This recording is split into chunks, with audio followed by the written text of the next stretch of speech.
우리가 신약이 나오고 구약이 이렇게 있는데, 구약까지 말라기까지 딱 이렇게 나온 다음에 마태복음은 족보라는 것부터 시작을 합니다. 그래서 이 족보는 우리가 그냥 건너뛰잖아요. 이게 낳고 지겹잖아요. 낳고 계속 나오는데, 결국 뭐 아는 사람이 우리가 아브라함, 다윗 뭐 없죠. 뭐 별로 없잖아요. 아브라함, 다윗, 솔로몬, 그리고 그러다가 예수 그리스도.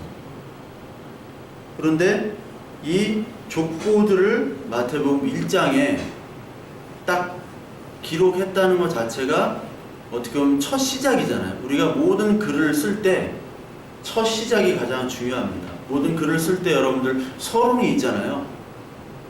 근데 서론을 맨 처음에 쓸까요? 맨 마지막에 쓸까요? 예, 기록된 건 맨 처음에 있지만 작가가 쓸 때는요, 서론은 맨 마지막에 기록을 합니다. 원래 본론부터 쓰고요, 서론을 맨 마지막에. 그러니까 정리된 것, 가장 정리돼서 나는 이런 글들을 지금 씁니다 라는 것들을 가장 최종적으로 해서 서론에다가 붙이는 거죠. 그렇다면 서론이라는 것은 가장 그 글의 핵심을 얘기하는 건데, 그렇다면 복음서, 이 마태가 쓴 복음서의 첫 번째 복음서에 왜 이 예수 그리스도에 대한 것들을 썼는가? 그 이유는 바로 뭐냐면, 이 예수 그리스도가 과연 누구인가를 보여주기 위한 거예요. 그러니까 이 마태복음은 여러분들 신약 성경 보면 마태복음부터 쭉 나오는데, 이게 마태복음부터 이 먼저 쓰여진 성경이라 마태복음부터 나오는 것이 아니라, 신약 성경에 가장 먼저 쓰여진 성경은 이 복음서가 아닙니다. 마태, 마가, 누가, 요한복음부터 쓰여진 게 아니라 서신서라고 있죠. 서신서는 누가 썼죠?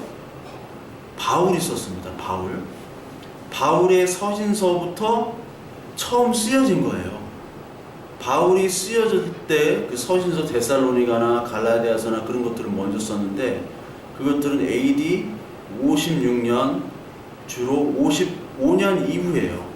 예수 그리스도께서 아마 AD 30년 정도 돌아가셨다고 그랬죠. 그러니까 최초의 신약 성경은 그 후로 한 20여 년 후에 바울에 의해서 처음 쓰여졌고요. 그 다음에 그 서신서가 쓰여진 후 한 20년 후에 AD 70년 정도에 마태복음이라는 게 쓰여졌어요. 마가복음이 먼저 쓰여졌지만, 그러니까 예수님이 죽으신 후에 40년 후에 이 복음서가 기록이 된 겁니다. 후에. 왜 마태복음을 썼느냐? 바로 마태복음의 특징은 바로 뭐냐면, 이 마태복음의 청중들, 이 독자들은 주로 유대인입니다. 유대인이면서 그리스도인. 자, 우리는 유대인이 아니죠. 유대인이 아니기 때문에 여러분들, 우리가 흔히 예수 그리스도를 믿으세요 하면은 사실 여러분들도 예수 그리스도가 신앙생활을 오래 했다고 하지만, 나는 모태신앙이에요, 나는 뭐 몇 대째예요, 뭐 나는 목사 아들이에요, 이렇게 얘기하지만 예수 그리스도가 누구신지를 여러분들 얘기를 할 수가 없어요. 대부분의 교회 사람들이. 예수 그리스도가 나를 구원하셨다? 그게 무슨 의미인가? 예수 그리스도가 나와 무슨 상관인가? 솔직히 그렇지 않나요? 예? 구원과 복음이 사실 무슨 의미가 있어요. 내가 잘 되고 내가 이 종교를 택해서 잘하면, 그게 구원이고 복음이고 그게 예수 그리스도가 하나님이 살아계시는구나, 그렇게 믿을 뿐이지, 이 예수 그리스도가 진짜 누구인지에 대해서는 우리가 관심이 별로 없다. 마찬가지였어요. 이 마태가 왜 이 마태복음서를 썼느냐?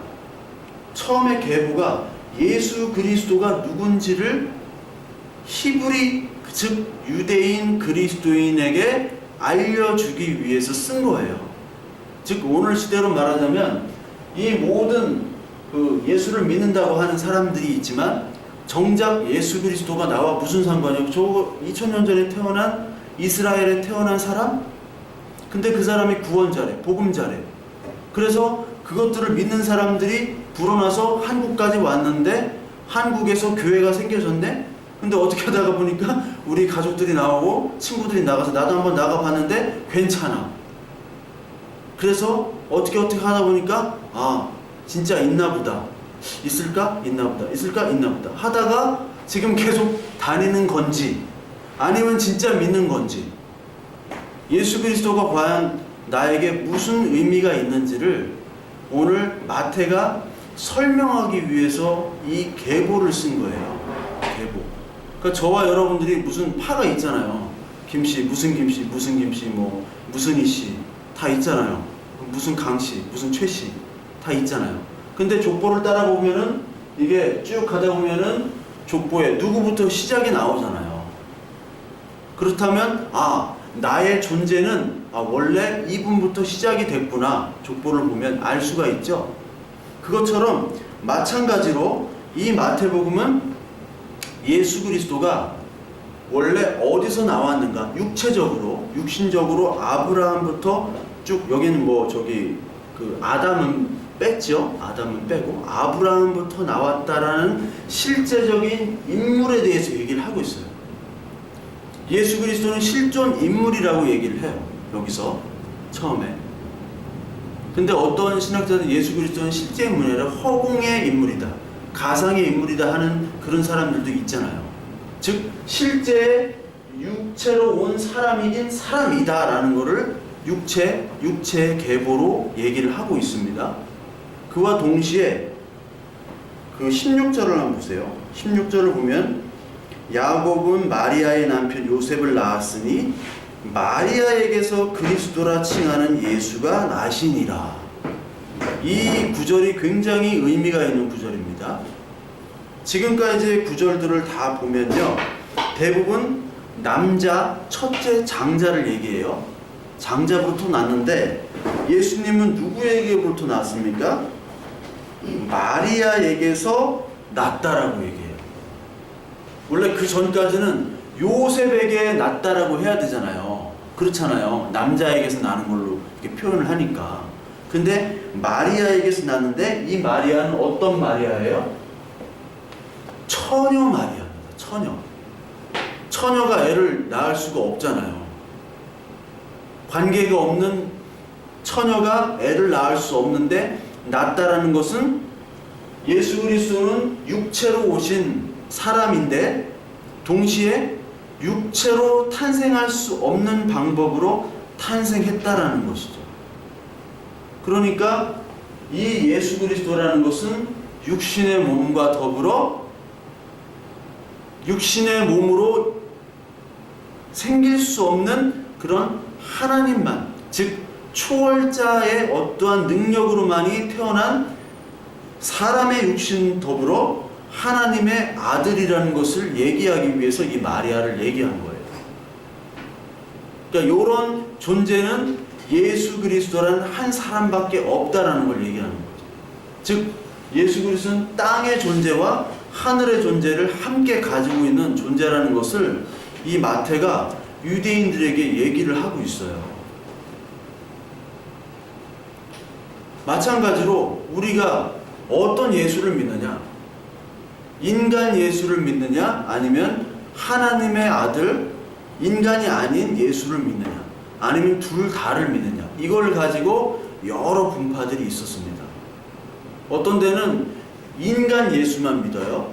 어떤 교회는 교회라고 하는 어떤 그 하나님 믿는다고 자기들 얘기하지만 인간 예수만 따라요. 인간 예수만 따르게 되면은 하나님이 아들인 그 예수 그리스도의 기적과 이적들은 인정을 합니까? 인정하지 않습니까? 인정이 안 되잖아요. 그러니까 동정녀 마리아 이건 있을 수 없는 거예요. 그러다 보면은 도덕책, 윤리책으로 바뀌죠.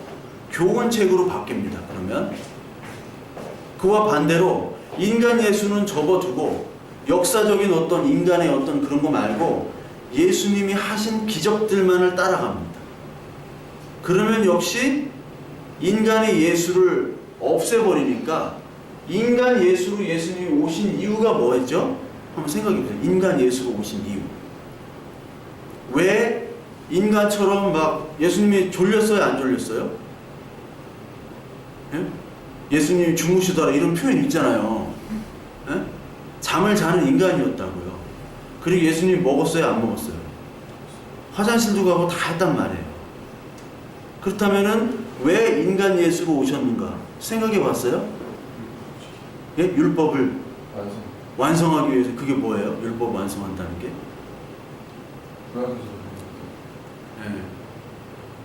예. 우리 성현동무, 응? 왜 인간으로, 아니 그냥 하나님의 그냥 아들이라면서 왜 인간으로 이렇게 왔을까요?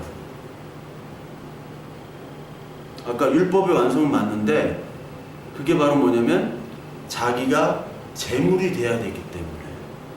제물. 그러니까 예수 그리스도의 인간의 예수라는 것은, 원래 제물, 구약의 율법은 제물을 어떻게 드려요? 짐승으로 드리잖아요. 동물로. 내가 죽을 수 없으니까. 그게 제사거든요. 계속 죽이는 거예요, 동물을. 안수. 그러니까 안수를 한다는 거는 내 죄를 이렇게 옮겨가게 하는 거예요. 전가를 시키는 거거든요. 그러니까 안수기도를 많이 받잖아요. 그러면 안수기도 하는 사람이 내 죄를 거기다 뒤집어 쓰고 기도하는 거와 똑같아요. 그러니까 안수기도 별로 좋은 게 아니에요. 안수를 한 다음에 그 죄를 가진 그 동물을 죽여버리는 거예요. 그 피로 우리는 깨끗함을 얻었다. 그런데 그거는 매일 해야 되니까 이게 얼마나 귀찮은 일이에요. 그런데 그 제물의 특징은 뭐예요? 어떤 특징이 있어야 돼요? 흠이 있어야 돼요? 없어야 돼요? 흠이 없어야 돼요. 최상급의 그 제물을 바쳐야 돼요. 그런데 흠이 없다는 것은 죄가 없다는 건데, 그러면 우리는 제물로 드릴 수가 없죠. 왜냐하면 죄가 있기 때문에. 근데 육체로 뭐가 있어야 돼. 육체로 된 사람이 죄를 짊어져서 그 사람이 우리의 대신을 해야 되는데, 죄가 없으려면 동정녀 마리아의 방식으로 태어나야 돼요. 육신의 방식으로만 태어나게 되면 죄가 같이 전이 돼서 오는 거예요. 아담의 죄로부터. 그러니까 맨 마지막에는 육체로 요셉에게는 오는 것처럼 하지만 요셉에게 태어난 것이 아니죠. 요셉의 피가 전혀 섞이지 않았습니다. 그렇잖아요. 낳고 육신으로 요셉까지는 왔는데, 육신이란 요셉과 마리아이란 육신을 통해서 마리아의 몸으로 났지만 죄는 없으신 분. 왜요? 흠이 없는 제물이 돼야 되기 때문에. 그런데 그 사람이 나왔는데 그게 예수다. 바로 예수는 이런 사람인데, 이런 사람은 역사상 딱 한 명밖에 없다라는 것을 설명하기 위해서 이 계보를 쭉 얘기를 하고 있는 거예요. 그래서 예수 그리스도는 아브라함부터 시작을 합니다. 히브리인들의 아버지는 아브라함이에요. 그리고 히브리인들의 왕 있죠? 우리의 왕. 그러니까 우리 조선시대, 우리 한국의 왕 하면은 딱 떠오르는 게 세종대왕이잖아요. 그것처럼 히브리인들이 우리의 대표적인 왕 무조건 다윗이에요. 그리고 우리 아버지, 우리나라는 단군 그러잖아요. 본 적은 없지만 어떻게 생겼는지는 모르지만 초등학교보다 단군상이 있는데 단군 딱 그러잖아요. 마찬가지로 히브리인들에게 아버지는 아브라함이에요. 그래서 맨 마지막에 보면 마태복음 17절 한번 보세요. 그런즉 모든 대수가 아브라함부터 다윗까지. 아브라함이 중요하죠. 다윗이 중요해요. 딱 두 명만 나오잖아요. 두 명이 가장 중요한 거예요. 이 사람들을 통해서 지금까지 내려와서 바로 예수란 인물이 진짜 생겼다라는 거예요. 그게 계보예요. 그래서 이게 히브리 말로 톨레도트라고 씁니다. 우리 톨레도트란 말 제가 많이 했죠. 예전에 많이 기억날 거예요. 그래서 유다와 다말 해가지고 고엘 제도 해가지고 톨레도트를 얘기를 했을 거예요. 그리고 동시에 이거는 게네세우스라고 해요. 게네세우스. 이게 헬라어로는 똑같은 톨레도트 계보 족보예요. 여기서 바로 제네시스가 나온 거예요. 현대차 제네시스. 창세기가 제네시스잖아요. 제네시스가 이게 창세인데 이게 원래는 족보란 뜻입니다. 창세기 계속 족보가 나오잖아요. 어떻게 하나님의 자녀들의 족보가 생겼는지를 창세기에 쭉 나오고 마태복음에 나오는 거예요. 즉 복음서의 시작은 예수 그리스도이기 때문에 과연 예수 그리스도가 누구냐? 예전에 죽었던 예수 그리스도, 40년 전에 죽었던 예수 그리스도를 너희들은 무슨 예수로 믿느냐? 그것에 대한 답을 주기 위해서 먼저 족보로 시작하는 거예요. 족보로. 그래서 족보를 처음에 얘기합니다. 누구에게? 마태복음은 누구에게 하는 거냐면 유대인에게 하는 거라고 했죠. 유대인에게 하는 거고, 여러분 족보가 누가복음에도 나옵니다. 누가복음. 우리 누가복음 3장 한번 볼까요? 누가복음 3장. 누가복음 3장에 보시면 3장 23절부터 한번 볼게요. 3장 23절.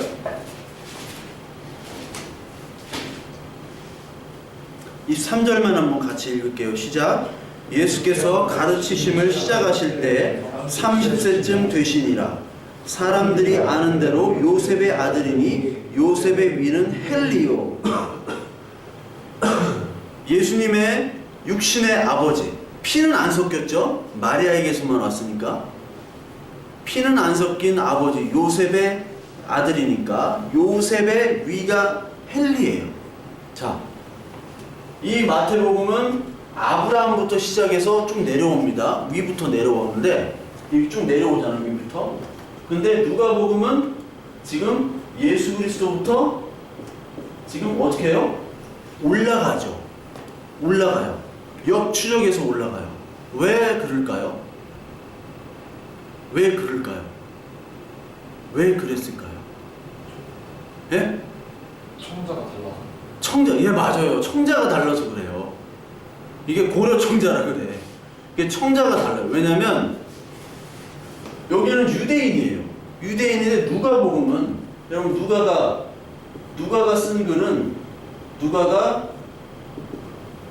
누가복음을 썼어요.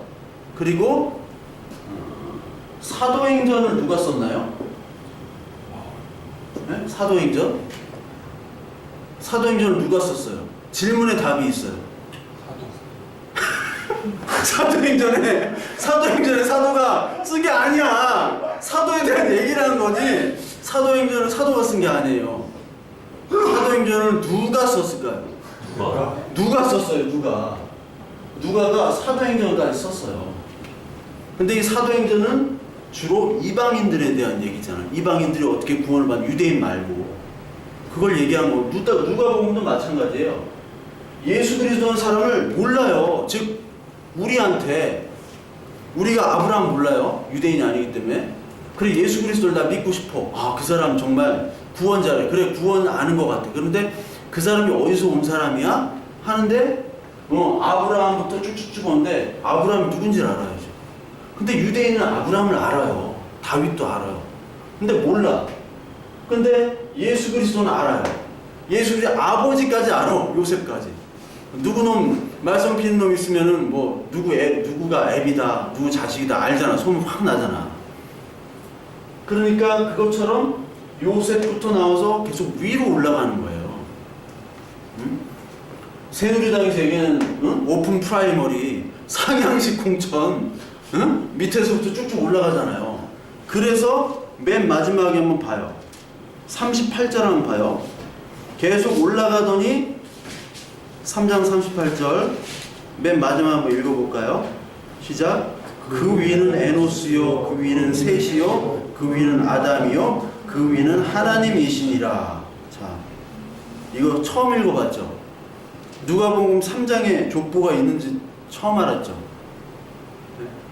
마태복음은 알았는데 누가복음은 처음일 거예요. 즉 끝까지 올라가니까 누구예요? 하나님이라는 거예요. 즉 하나님의 자녀라는 거예요. 하나님의 아들이다. 즉 예수 그리스도란 사람은 육신과 더불어 우리 육신으로 생길 수 없는 방법으로 생기는 방법에 의해서 하나님의 자녀로 우리를 위해서 죽으시기 위해서 제물로 흠없는 제물로 이 땅에 오셨다라는 것을 마태복음과 누가복음은 우리에게 얘기를 해주고 있어요. 그렇다면 니네는 과연 어떠한 하나님을 믿고 어떠한 예수님을 믿느냐? 정말 예수께 열심히 기도했더니 내가 하는 대로 다 되는 그런 예수님 믿느냐? 아니면은 예수님이 과연 어떤 예수님인지, 정말 하나님은 어떤 분인지 니들 족보를 알았을 때 이제부터 한번 시작해 볼까 하고 족보부터 나오는 거예요. 족보부터. 그러니까 이 족보에 딱 우리가 아브라함부터 딱 시작했던 그 예수 그리스도까지 시작했던 족보만 딱 알면 족보마다 아브라함에 대한 사건이 있죠. 다윗에 대한 사건이 있죠. 예수 그리스도 지금의 사건이 있죠. 모든 사건이 다 이렇게 연결되는 거죠. 그러니까 족보만 공부해도 다 우리가 알 수가 있는 거죠. 왜 이런 사건들이 벌어졌는가. 그래서 조금 약간 구체적으로 보면 두 번째, 가장 핵심된 인물들이 딱 나와요. 그게 아브라함이고, 아까 얘기했지, 아버지죠. 다윗이라는 왕이고, 그리고 이 다윗 왕국이 철저하게 무너진 바벨론 포로기. 여러분, 바벨론 포로기를 모르는 분 한 분. 바벨론 포로기 난 모른다. 바벨론 포로기의 원 내용인지 모른다. 자, 유대의 역사예요. 우리나라도 여러분 뭐 어떤 일제의 침략, 강점을 당했잖아요. 그게 포로기처럼 바벨론이란 나라는 알죠? 네. 뭐 119 머니, 바벨론 머니 이런 거 말고 그런 거 말고 바벨론이란 나라가 있잖아요. 그 나라에 의해서 포로로 끌려갔다는 거예요. 그게 바벨론 포로기입니다. 그리고 그 다음에 예수 그리스도가 딱 나오죠. 그러면서 맨 마지막에 17절에 보면 요 아브라함부터 다윗까지 몇 대라고 그랬어요? 대수가 14대. 다윗부터 바벨론까지 14대. 그리고 바벨론부터 예수 그리스도까지 또한 14대라고 얘기를 해요. 예. 근데 이게 거짓말이에요. 이따 거짓말인지를 이따가 성경을 보면 한번 찾아볼게요. 이게 14대가 아니에요. 다 빠졌어요, 여기. 근데 뭔가 부족하잖아요. 아브라함부터 시작했는데 몇 명 안 됐는데 벌써 예수 그리스도 나왔어요. 그렇지 않아요? 뭐 역사가 긴 것 같은데 뭐 낳고 몇 명 나니까 그냥 다 예수 그리스도예요. 아니에요, 이게. 아닌 이유는 있어요. 그런데 여러분들이 이제 좀 역사를 잘 모르시니까 잠깐만 요 바벨론 포로기를 설명을 하자면, 여러분 이스라엘이 가장 최강 국가였을 때가 언제냐면 언제였을까요? 예, 솔로몬. 즉 솔로몬은 이제 다윗이 다 세팅해 놓은 거 이렇게 숟가락 들고 먹은 좀 케이스고, 다윗이 다 했어요. 다윗이 다 해놨어요. 이때가 가장 최전성기였습니다. 그래서 최전성기 때 하나님이 다윗에게 무슨 말씀하느냐? 사무엘하 7장 16절 한번 볼까요? 사무엘하 7장 16절 우리 한번 볼게요. 사무엘하 7장 16절.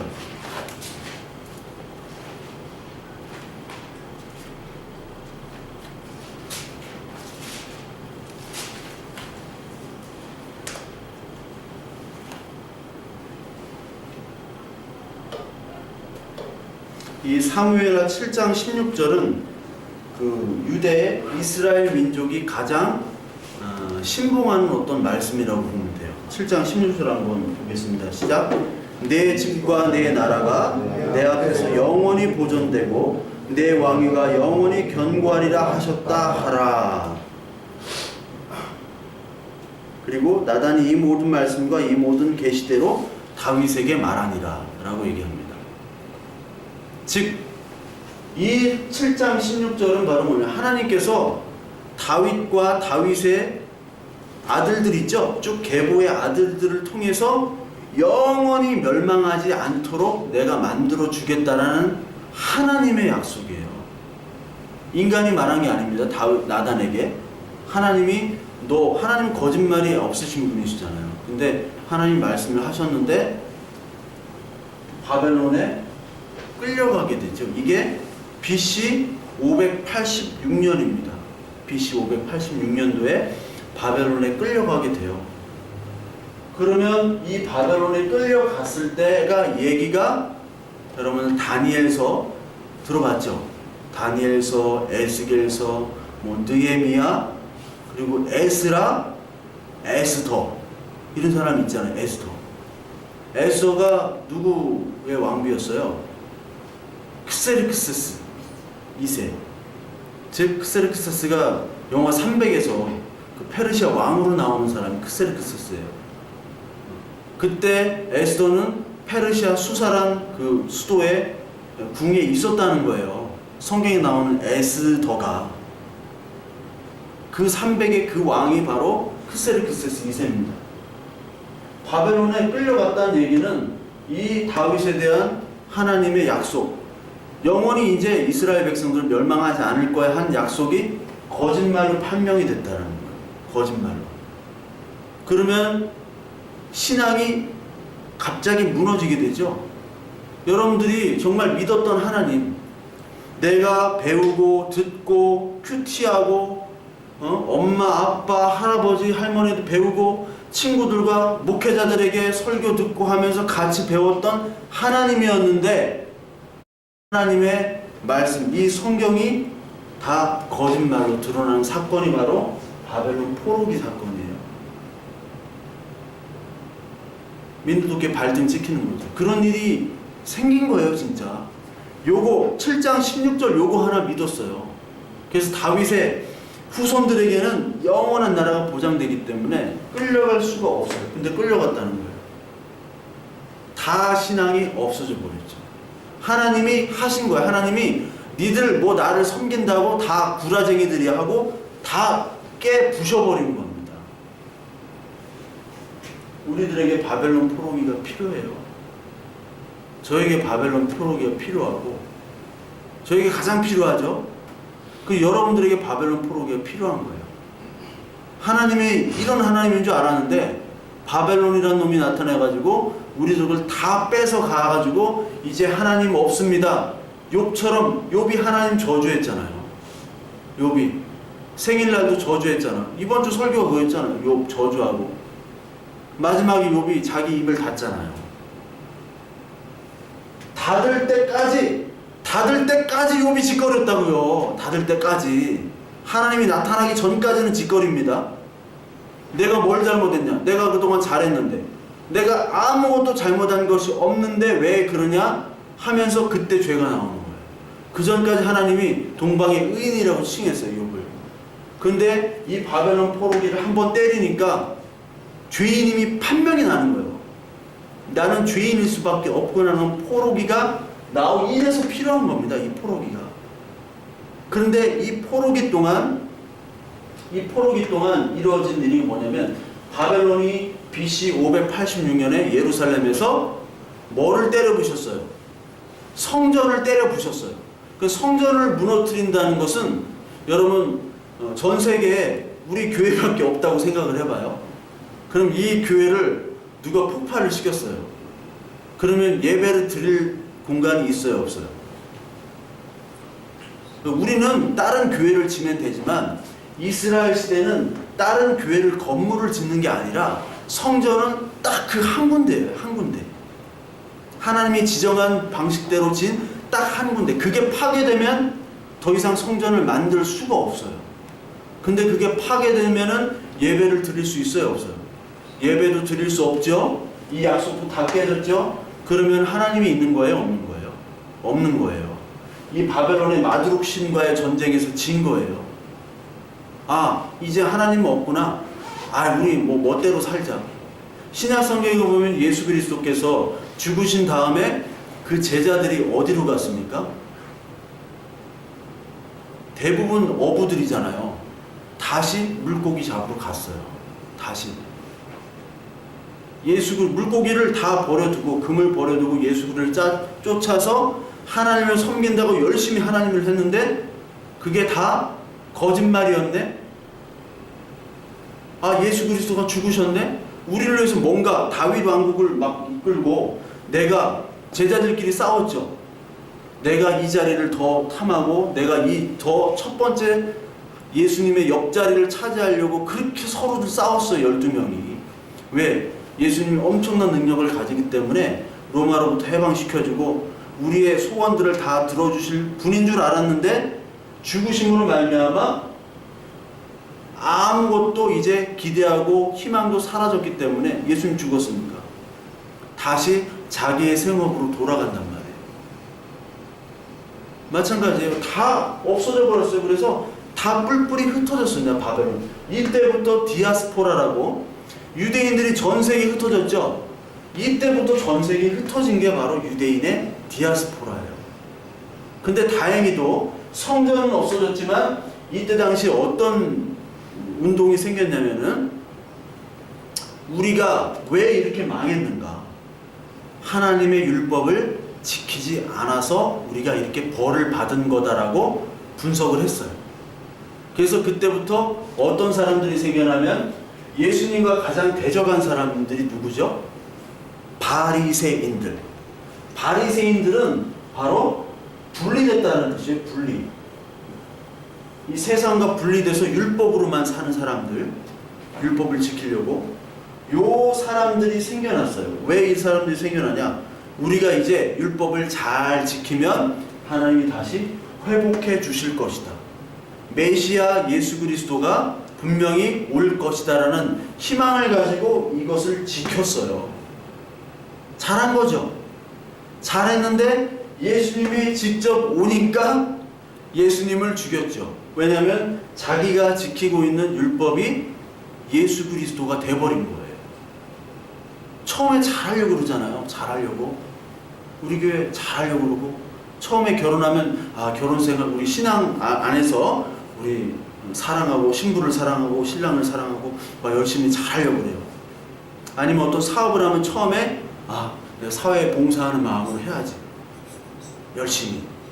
근데 그 마음들이 점점 그것 자체가 이제 우상이 돼버리는 것이 바로 바리새인들이었어요. 그래서 바벨론 포로기가 이때 열심히 율법을 지키면서 메시아 대망하는 그런 사상들이 생겨났어요. 그러다가 예수 그리스도가 오신 거예요. 근데 이 대를 14으로 끊었는데 특히 요 다윗부터 바벨론까지의 14대는 14대가 아니에요.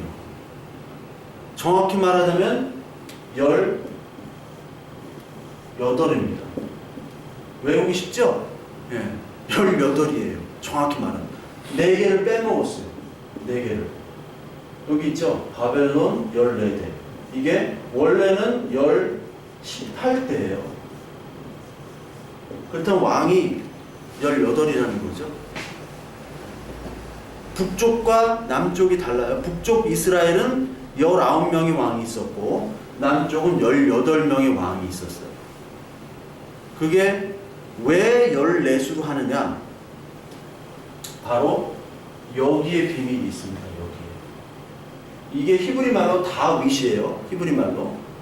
히브리 말은 여기서부터 씁니다. 여기서부터 읽어요. 여기서부터 써요. 히브리어는.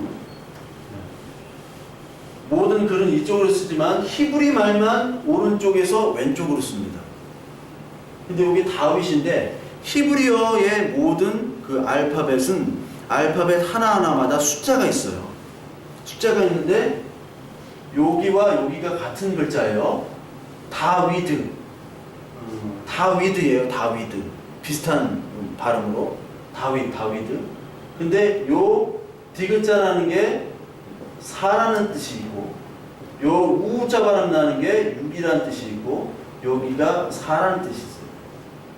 여러분 이게 그 히브리인들에게는 이런 숫자와 여기에 맞춤과 이런 것들이 굉장히 중요해요. 이것들이 어디에 나오니? 시편에 나와 있습니다.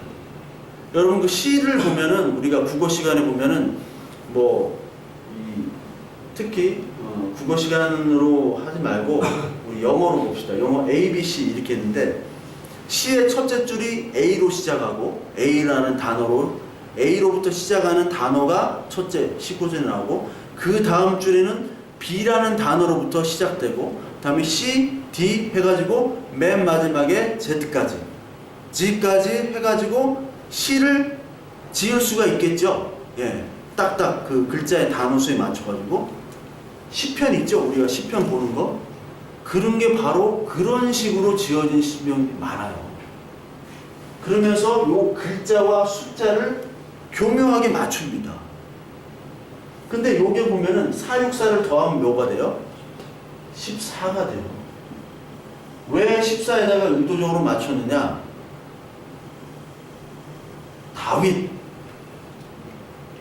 다윗의 후손이다. 예수 그리스도를 그런 거 많이 들어봤죠. 다윗의 후손 예수 그리스도. 다윗의 후손 예수다. 막 이렇게 막 청중들이 얘기하는. 왜 다윗의 후손이냐? 왕이라는 거예요. 우리를 해방시켜줄 왕이라는 거예요. 다윗이. 아니 예수 그리스도가. 그 왕이라는 관점에서 마태는 히브리인들에게 얘기하는 거예요. 즉 히브리인들은 왕을 원했어요. 계속해서 이 바벨론 포로기에. 우리를 해방시켜줄 왕을 원하잖아요. 그게 뭡니까? 결국은 힘이거든요. 힘은 돈으로부터 나오거든요. 근데 이 왕은 돈이 아니고 힘이 아니고 바로 다윗으로부터 나오지만 바로 예수 그리스도야. 네가 원하는 왕은 아니고 하나님 나라가 말하는 왕인 다윗 그리고 예수 그리스도를 얘기하기 위한 것들이 바로 이러한 노력이고 14대라는 거예요. 여기 본문을 한번 보게 되면 마태복음 여기 10절을 한번 봐. 1장 10절을 한번 9절을 한번 봅시다. 9절을 보면 우시야는 요담을 낳고 요담은 아하스를 낳고 이렇게 나오죠. 자, 요담에서 아하스로 갑니다. 근데 요담에서 아하스로 왜 가는지 이게 맞는지 한번 살펴보면 열왕기 하를 한번 볼까요? 열왕기 하. 열왕기라는 거는 왕을 나열한다는 거예요. 그러니까 이스라엘의 왕, 북쪽 이스라엘의 왕, 남쪽 유다의 왕을 쭉 나열한 기록이라는 게 열왕기입니다. 열왕기 8장을 한번 보겠습니다. 열왕기 8장을 보시면요. 열왕기 8장 16절 8장 16절을 한번 볼게요. 8장 16절을 보면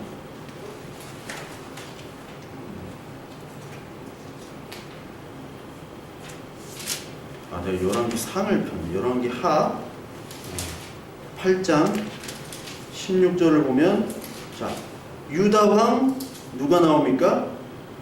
여호람이 요람입니다. 요람이에요. 요람에서 쭉 있죠. 근데 25절 8장 25절을 보면 누가 왕이 돼요? 아하시야라는 왕이 나오죠. 아하시야. 근데 여기 보면은 마태복음에서는 요람 다음에 누가 나와요?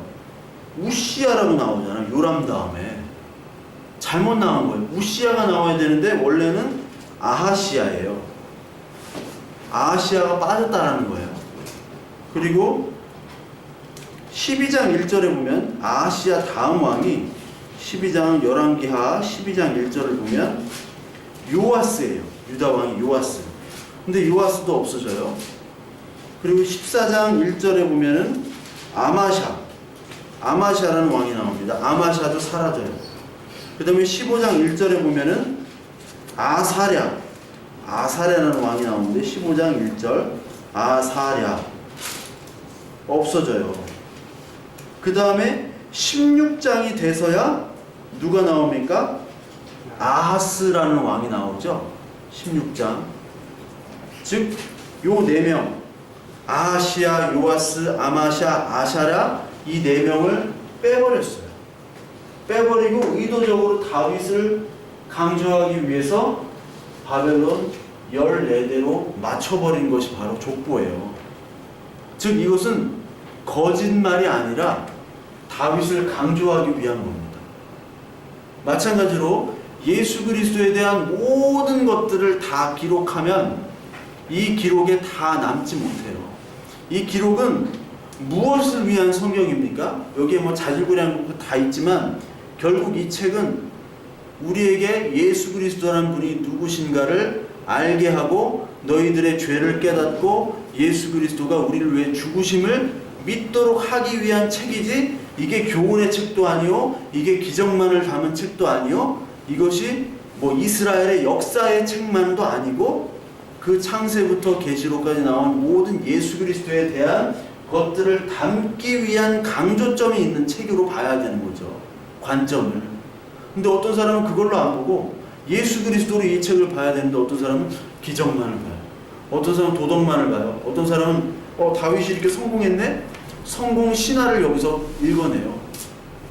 최고 경영자 예수. 이렇게 100만 부 막 팔렸잖아요. 최고 경영자 예수. 한때 2000년대 초반에 유행했던 자기계발서.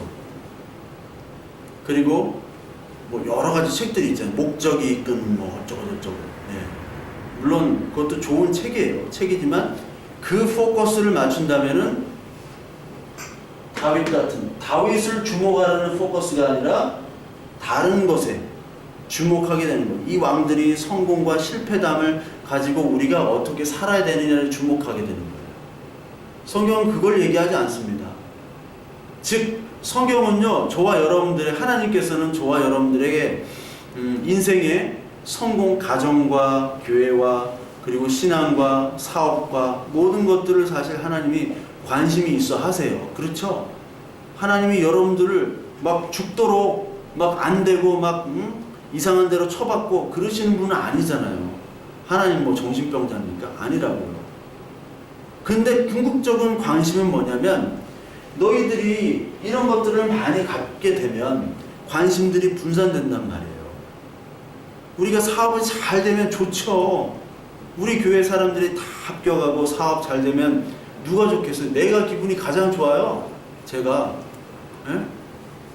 가장 좋죠. 여러분들도 좋고 다 좋잖아요. 그런데 그 잘됨으로 말미암아 하나님으로부터 떠나는 계기가 되는 것이 또 잘됨이에요. 그러니까 하나님은 이게 우리에게 볼 때는 좋지만 하나님으로 볼 때는 안 좋을 수도 있는 거예요.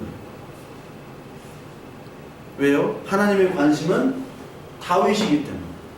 다윗은 지가 왕이 아니라 결국은 다윗은 예수 그리스도가 왕이라는 걸 상징하는 건데, 즉 내가 왕임을 너는 알아야 돼. 네가 돈 많다고 네가 왕이 아니다. 너 이쁘다고 왕이 아니야. 응? 너 잘생겼다고 왕이 아니야. 내가 왕이다라는 것을 보여주기 위한 이 다윗을 강조하는 것이 바로 이 성경의 말씀이에요.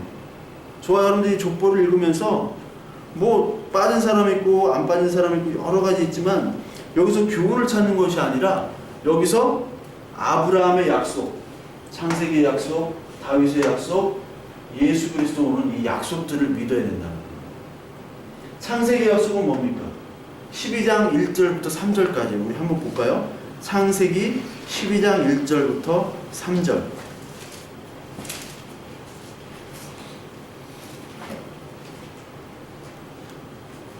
이렇게 여호와께서 아브라함에게 이르시되 너는 너의 고향과 친척과 아버지의 집을 떠나 내가 내게 보여줄 땅으로 가라.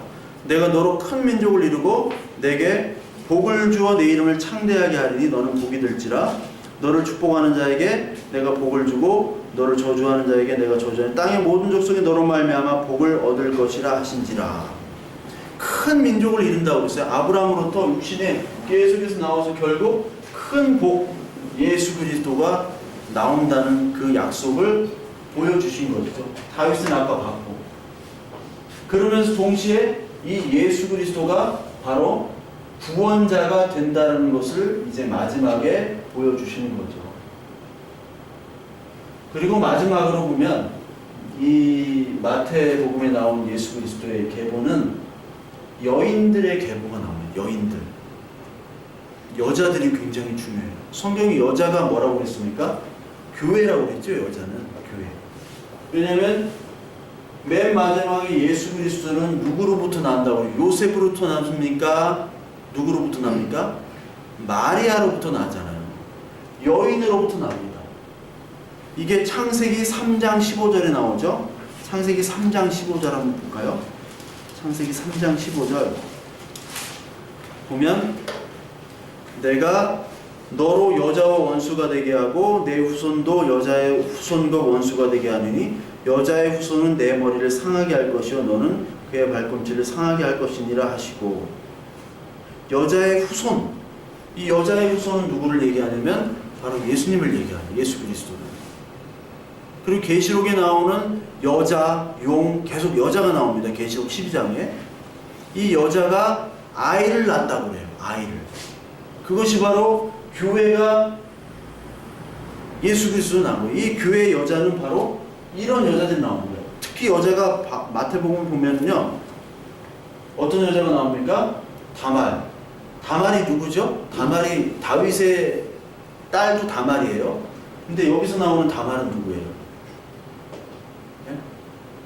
다말. 다 말아먹은 여자 있잖아요. 여기 보면 1장 3절에 유다는 다말에게서 베레스와 세레를 낳았다고 그랬죠? 여기서 베레스와 세라를 낳았어요. 근데 다말이 누구와 관계를 해서 베레스와 세레를 낳냐면 유다. 예수님이 무슨 지파예요? 다윗은 무슨 지파예요? 유다 지파잖아요. 유다. 근데 유다와 다말의 관계는 어떤 관계예요? 네? 성현이 많은 걸 알잖아. 응? 유다가 있고 다말이 있어요. 근데 여기서 베레스와 세레가 나왔대요. 근데 이 둘의 관계는 어떤 관계예요? 유다가 정민을 모르나? 유다가 시아버지예요. 며느리야. 이걸로 막장 드라마 만들 수 있잖아요. 성경으로 막장 드라마 100편 만들 수 있어요. 아니, 시아버지랑 며느리랑 간통해가지고 나왔는데 이게 예수님의 족보고 자랑하는 족보로 나왔어요. 이게 개족보지 무슨 족보야. 이게 개족보지 쌍놈 족보지. 이게 뭐 시아버지랑 며느리랑 이게 자랑하고 있어요.